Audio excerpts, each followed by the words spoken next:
कोई मामूली घटना नहीं बल्कि सियासी स्क्रिप्ट का हिस्सा है एलयू थप्पड़ कांड। क्या खुद प्रोफेसर साहब ने लिखी है थप्पड़ कांड की पटकथा? क्या प्रोफेसर से नेता बनने के लिए खुद विक्टिम बने प्रोफेसर रविकांत? शेरा यादव और रावण की एंट्री से प्रोफेसर साहब की कहानी का पर्दाफाश। लखनऊ विश्वविद्यालय का चर्चित थप्पड़ कांड एक घटना नहीं बल्कि उस सियासी स्क्रिप्ट का हिस्सा है जिसे खुद प्रोफेसर रविकांत चंदन ने लिखा है।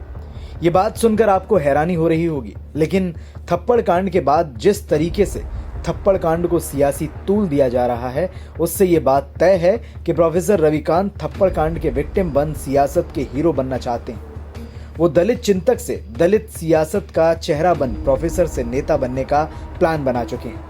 जी हाँ, हम आपको थप्पड़ कांड के पीछे छिपी सियासत का हर वो पहलू बताएंगे जिससे ये बात तय होगी कि थप्पड़ कांड की कहानी कार्तिक पांडे ने नहीं, खुद प्रोफेसर रविकांत ने लिखी है। दरअसल बुधवार को थप्पड़ कांड कहानी की शुरुआत नहीं बल्कि प्रोफेसर रविकांत की स्क्रिप्ट का इंटरवल सीन था, जिसमें वो खुद विक्टिम बन सियासत के हीरो बनने की राह में पहली सीढ़ी चढ़ चुके हैं। विश्वविद्यालय के छात्रों की माने तो सियासी महत्वाकांक्षा रखने वाले प्रोफेसर रविकांत अक्सर अपनी कक्षा में हिंदू देवी देवताओं पर अभद्र टिप्पणी करते रहते थे। वो भगवान राम कृष्ण से लेकर सीता, द्रौपदी और महाराणा प्रताप की पत्नी के चरित्र पर सवाल उठाते रहते थे। लेकिन प्रोफेसर होने के नाते छात्र अपने देवी देवताओं और महापुरुषों के अपमान का घूंट पीते रहे, जो खुद प्रोफेसर रविकांत को अच्छा नहीं लगता था, क्योंकि प्रोफेसर चाहते थे कि उनकी टिप्पणी पर रिएक्शन हो और वो सियासत के सुपरस्टार बन जाएं। पर ऐसा नहीं हुआ। लेकिन प्रोफेसर के पास सियासत में सुपरहिट होने का मौका तब आया जब ज्ञानवापी मस्जिद मामले ने तूल पकड़ा। देश की मीडिया इस मुद्दे पर डिबेट कर रही थी। फिर क्या था, प्रोफेसर रविकांत ने अपनी सियासी स्क्रिप्ट लिखी और टीवी डिबेट में काशी विश्वनाथ मंदिर को लेकर वो विवादित बयान दे दिया जिससे वो पूरे हिंदुस्तान में सुर्खियों में आ गए। उनके खिलाफ एबीवीपी ने प्रदर्शन शुरू कर दिया और वो नेशनल मीडिया के हीरो बनने लगे। लेकिन जल्दी उनकी टीआरपी कम हो गई, जिससे प्रोफेसर रविकांत चिंतित हो गए और फिर उन्होंने वो स्क्रिप्ट लिखी जिससे थप्पड़ कांड हुआ। बुधवार का दिन था। दोपहर में कार्तिक पांडे नाम का छात्र नेता प्रोफेसर के पांव पकड़ता है और प्रोफेसर उसे उकसाने के लिए ब्राह्मण होने के चलते उल्टा सीधा बकने लगते हैं, जिसके रिएक्शन में छात्र नेता प्रोफेसर को थप्पड़ मार देता है और प्रोफेसर रविकांत एक बार फिर मीडिया के हीरो बन जाते हैं। अब सवाल है कि प्रोफेसर ने यह सब जानबूझकर किया, इसका क्या सबूत है? तो देखिए, सबूत यह है। वीडियो में आपको छात्र नेता दिख रहा है, फाइल पकड़े प्रोफेसर दिख रहे हैं, पुलिस दिख रही है और एक हल्के लाल कलर की शर्ट पहने एक हट्टा कट्टा युवक दिख रहा है। प्रोफेसर के पास 2 सुरक्षा कर्मी हैं। थप्पड़ कांड के बाद छात्र नेता से सुरक्षा कर्मियों को निपटना चाहिए था, लेकिन छात्र नेता को प्रोफेसर के साथ रहने वाले हट्टे कट्टे युवक ने मारा। पुलिस खड़ी है और वो युवक छात्र नेता को मार रहा है।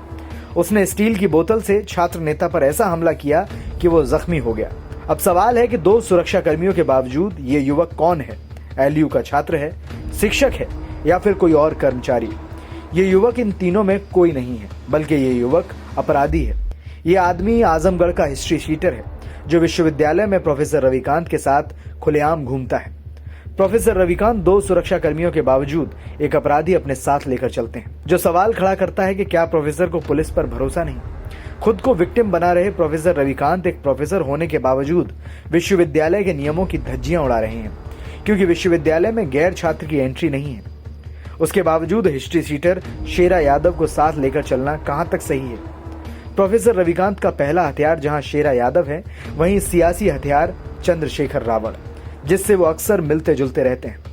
थप्पड़ कांड के बाद रावण ने 26 मई को लखनऊ आने का ऐलान कर दिया है, लेकिन रावण का आना थप्पड़ कांड के बाद नहीं, पहले ही तय हो गया था, क्योंकि रविकांत ने थप्पड़ कांड से पहले वीडियो कॉल कर रावण को स्क्रिप्ट का हिस्सा बना लिया था। हजारों साल हम लोगों ने सहा है, जो देश में कुरीतियां, अंधविश्वास, पाखंडवाद है, उसके खिलाफ भारतीय संविधान आजादी देता है बोलने की, और हम लोग उसको बोलेंगे।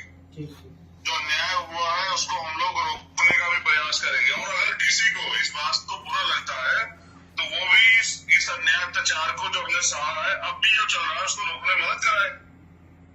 अगर किसी को इस बात का दुख है, इस बात से परेशानी होती है, तो वो भी हमारे साथ मदद करे, बेशक खत्म कराने में। अब रावण के आने से मामला और तूल पकड़ेगा और प्रोफेसर रविकांत हीरो बन जाएंगे। लेकिन सवाल यह है कि प्रोफेसर रविकांत विश्वविद्यालय के प्रोफेसर हैं और कार्तिक पांडे वहां का छात्र। विश्वविद्यालय का नियम है कि परिसर में होने वाली घटनाओं को परिसर में निपटाना चाहिए, लेकिन एक बड़े पद पर होते हुए प्रोफेसर परिसर में सियासत की एंट्री करा रहे हैं ताकि उनकी स्क्रिप्ट के द एंड तक वो प्रोफेसर से नेता बन जाएं। भले ही इसके लिए चाहे जितने नियम तोड़ने पड़े और चाहे जिसकी भी कुर्बानी देनी पड़े। फिलहाल कार्तिक पांडे के समर्थन में भी विश्वविद्यालय के छात्रों के साथ साथ बाहरी लोग भी आ चुके हैं। छात्रों ने तो बाकायदा प्रदर्शन कर प्रोफेसर को निष्कासित करने की मांग उठाई है, साथ ही शेरा यादव की कुंडली भी खंगाल डाली। वहीं कार्तिक पांडे के समर्थन में सोशल मीडिया पर कैंपेन भी चल रहे हैं और प्रोफेसर पर परिसर अपनी सियासत का अड्डा बनाने का इल्जाम लगा रहे हैं। फिलहाल प्रोफेसर रविकांत और रावण मिलकर सभी राजनीतिक पार्टियों को घेर कर सियासी मुनाफा कमाने का फुल प्रूफ प्लान बना चुके हैं। फिलहाल स्क्रिप्ट के दी एंड में क्या होगा, ये आप सबके सामने होगा। Bureau report, NTTV Bharat. देश दुनिया की ताज़ा तरीन खबरों से रूबरू होने के लिए सब्सक्राइब कीजिए आपका अपना चैनल NTTV भारत।